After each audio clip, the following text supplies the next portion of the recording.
دیده میشن.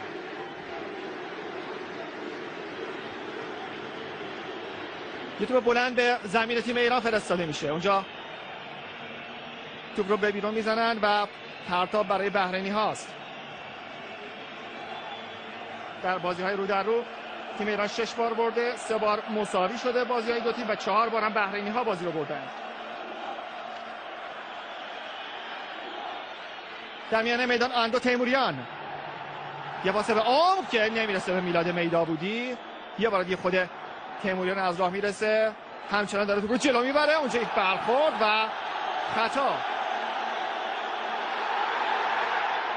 بله، کارت قرمز، یک کارت قرمز مستقیم در شروع مسابقه و این میتونه خیلی امیدبخش باشه برای تیم ملی فوتبال کشورمون در همین شروع مسابقه. به خاطر این تکل بعد رشید از داور مسابقه کارت قرمز مستقیم میگیره و حالا تیم بحرین باید 89 دقیقه 10 نفره بازی بکنه. چقدر عصبانی بازیکن اخراج شده تیم بحرین که باورش برای خودش سخت. بله، خیلی بد زد، خیلی بد زد و کارت قرمز مستقیم جریمه این خطاست و حالا رشید از زمین بازی اخراج میشه.